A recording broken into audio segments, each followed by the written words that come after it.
In this video, we review the first animated Super Mario movie. No, not that one. And definitely not this one, as I did say animated. I mean this one. Let's check out Super Mario Bros. The Great Mission to Rescue Princess Peach.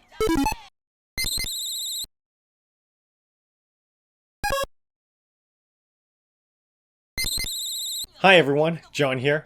With the release of the Super Mario Bros. Movie, I thought it would be a good idea to review the very first feature starring everyone's favorite red and green, or blue, clad plumber brothers.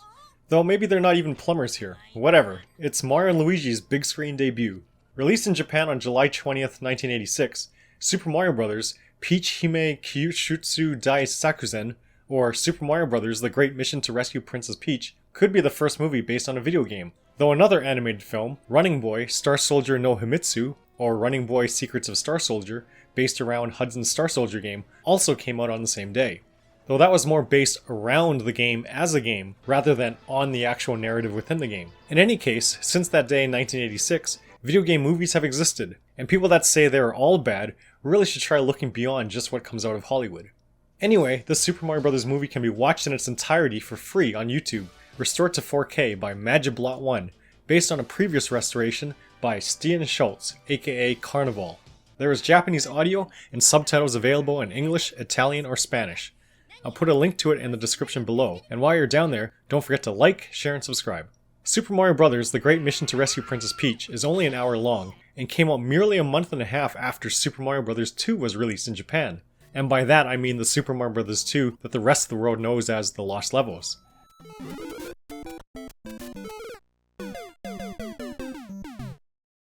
Anyway, that really shows the level of success that Super Mario Bros. Had, that it was already deserving of a film while it was still considered a current game, and the sequel was just freshly unleashed.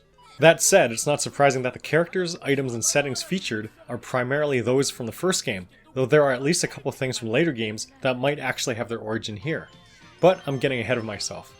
This review does have some spoilers. While it's based on the original Super Mario Bros. Game, which probably everyone has played or at least knows about, there are some surprises, so consider this your spoiler warning not to continue if you want to first see this film for yourself. But if you're okay with spoilers, let's get right to the review. Super Mario Bros. The Great Mission to Rescue Princess Peach is, like should be expected, a movie based on the Super Mario Bros. Game with its same color and charm. Not a grungy urban dystopia. At least from a quick glance, you know what this is if you're familiar with Mario games at all. Besides the visual vibe, it certainly helps that it often uses the same sound effects and music. Not always used in the right places, but hey, it's still pleasant Mario music.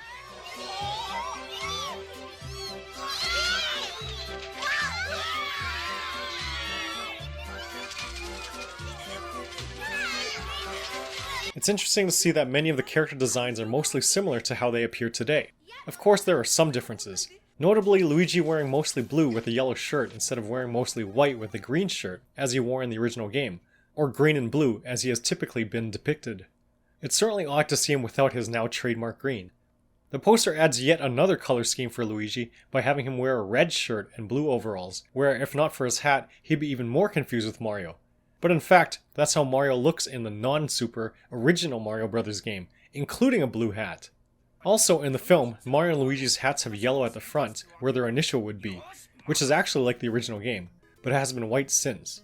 But other than Luigi's lack of green, those details are minor, so it's still obvious that they're the Mario Brothers. And when you look at Princess Peach or Bowser, or referred to here King Koopa, or any of the other characters from the game, there's no questioning who they are, as they seem to have changed even less.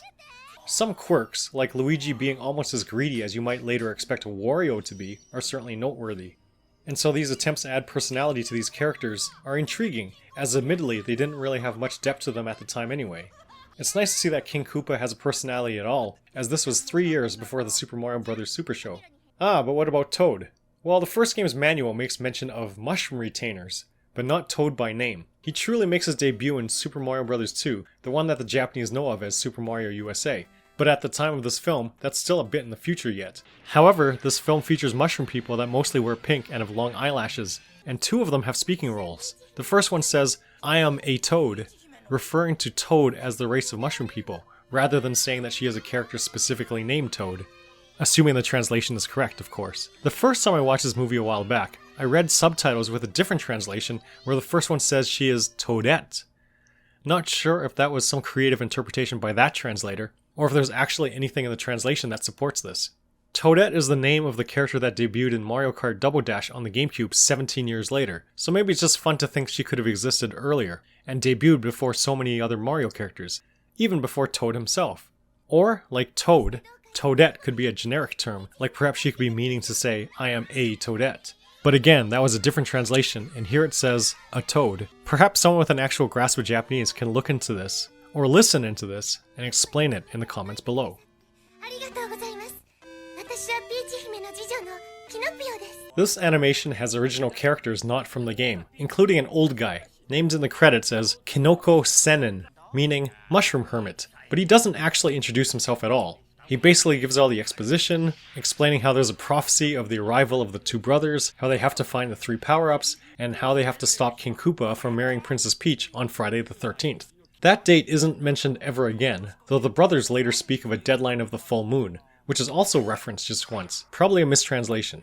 At the end of the big chunk of exposition, the Mushroom Hermit sends the other major original character, a blue dog, to keep an eye on the Mario brothers, referring to him as Kibidango, which apparently means dumpling dog, but that is the one and only time his name is ever said in the whole movie, despite having a lot of screen time. Kibidango's main thing is that he is the one who leads the brothers to the Mushroom Kingdom in the first place. So the Mario brothers were not born in the Mushroom Kingdom, though later games such as Yoshi's Island say they were. Mario's Time Machine is the only video game where Mario says he is from Brooklyn, but that's an edutainment spin-off game not developed or published by Nintendo themselves. The instruction manuals of Mario is missing, and the Super NES version of SimCity do mention Brooklyn, but these are just the manuals, and again, not of main games. Brooklyn, New York, US of America! The DiC cartoons, the Nintendo comic system, the live-action movie, and the new animated movie also use the Brooklyn origin that remains totally absent from the mainline adventure games. But Super Mario Bros. The Great Mission to Rescue Princess Peach predates all these other non-game media, and chooses a different origin. They're not from the Mushroom Kingdom, but not Brooklyn either. Just some small town where they run a shop. They're not even plumbers here. Though to be fair, you'd think Mario and Luigi are just general handymen rather than plumbers just from their games, because they use hammers, but I don't think I've ever seen them use a plunger. Feel free to correct me if they have. And I think they've only done plumbing work in the original Mario Bros., Mario and Luigi Superstar Saga, and the opening of Super Mario 3D World. Oh, and the Super Mario Adventures comic, sure, but as much as I love that, I consider the games canon, but they've done very little actual plumbing in a world full of pipes. In any case, running a shop is certainly different. So anyway, since they're from another world, this film falls within the whole isekai genre, which is about journeying through another world, so we learn about this new place alongside the protagonists. But this 1986 anime film is geared towards kids, so there's not really much lore or anything remotely deep. You know what other anime movie came out in summer 1986? The Transformers the movie. But don't expect anything like that in terms of detail or plot. Super Mario Bros. The Great Mission to Rescue Princess Peach is a pretty simple film. If anything, it's got a bit more story than the original game, even if barely, but some scenes are pretty random, with things just happening for no reason. Well, they're probably meant to be amusing, but it would be nice if there was a bit more cohesion to it all. Here's a recap highlighting some of the interesting but mostly weird things in this movie. It starts with Mario playing some Famicom video games late at night, and has an encounter with Princess Peach coming through his TV. You know, because screens are portals. If you've seen Captain N the Game Master, the Mega Man Upon a Star OVA,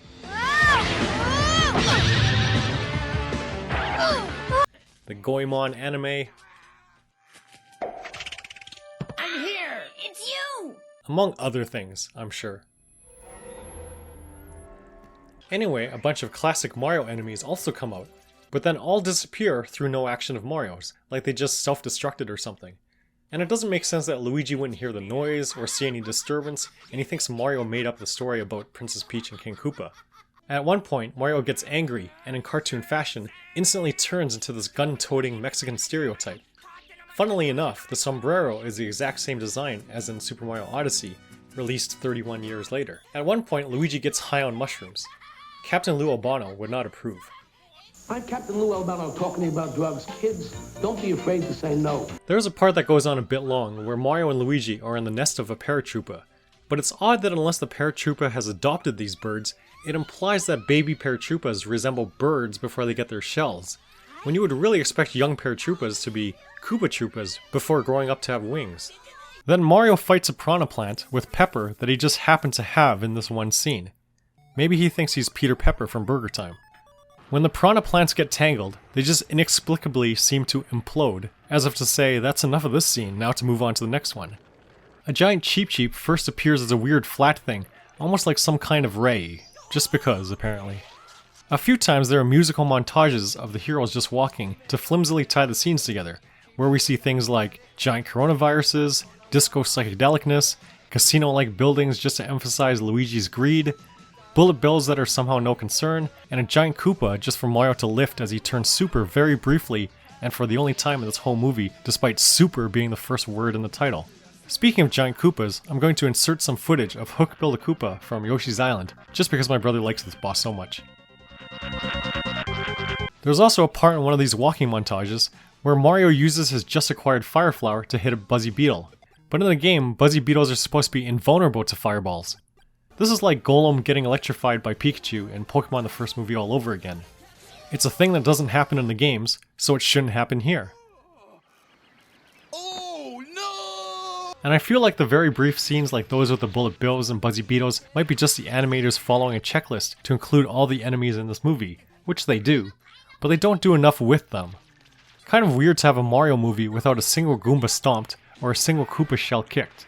But hey, if you want to play along with the checklist, you can see if you can spot everyone from Goombas to Podoboos. Does anyone ever call these Podoboos? I mean, I do, but I don't think I've heard anyone else ever use this name. And then there's random product placement. There's literally a scene where Mario hits a block and a bunch of Mario Ramen comes out. Like, why? Turns out Mario Ramen was actually a product, and there were commercials for it, and they used that same footage between this film and the commercial. You know that Doctor Strange in the Multiverse of Madness commercial for Tide? That would certainly stick out if it was actually included in the film, so that during all the multiversal hijinks, this movie has to stop for a second so Wong can clean some tuna melt off of the Cloak of Levitation? Like, why? Even more ridiculous is when Mario Ramen sprinkles literally appear for absolutely no reason during the climactic fight with King Koopa. Well, maybe the reason is to add more dramatic tension, but its sudden appearance is so random and blatant that it rather ruins the moment. But in that same fight scene, Mario swings King Koopa around by his tail before throwing him, and he explodes for no reason. This is incredibly reminiscent of how Mario fights Bowser in Super Mario 64, which came out a decade later. At least the explosions are explained by the giant bombs, even though it's not explained why they are there. Anyway, this is one of the interesting instances of the movie featuring something before the games do. Another big one is the airship, like the kind seen starting from Super Mario Bros. 3. Things like these, and spotting the usually brief appearances of certain Mario enemies, or hearing the actual music or sound effects, are what make this at least worth a watch for Mario fans. It's only an hour, so it's not the most demanding thing time-wise, so I say, give it a shot. I promise you, it's not the worst Mario movie out there. I'll give this a 3 out of 5, with a recommendation mostly to Mario fans. It's just interesting to revisit that time from the mid-80s to early 90s, when Mario's presence was everywhere, and Nintendo wasn't shy about other forms of media in getting into comics, cartoons, and even this anime film so early in the Mario mania. They quickly shied away from a lot of this stuff around the mid-90s, whether or not it was in response to the live-action film's performance, but it's nice to see them jumping back in now and doing more than just games with their properties, aside from Pokemon, of course. I have no doubt this will be remembered as a good year for Mario fans. As for this Mario anime film from yesteryear, did you know this existed? Have you watched it? What do you think? How does it compare to the other 2 Mario movies? Sound off in the comment section below. I've gotten a lot more subscribers lately, so welcome! I know many of you probably subscribe for the Super Mario Bros. Movie content, but I do have original content too, like reviews of video game books and expo vlogs and other geeky things that I feel like sharing. So hit that subscribe button if you haven't done so. It means a lot. Thanks. Now go enjoy a Mario movie, or maybe the anime features of Sonic the Hedgehog or Mega Man, which are also worth a look. Any one of those. Just like Mario and Luigi explore a new world in the form of the Mushroom Kingdom, perhaps you can explore a cinematic world beyond the usual realm of Hollywood. Why not? That's it for this particular video. See ya!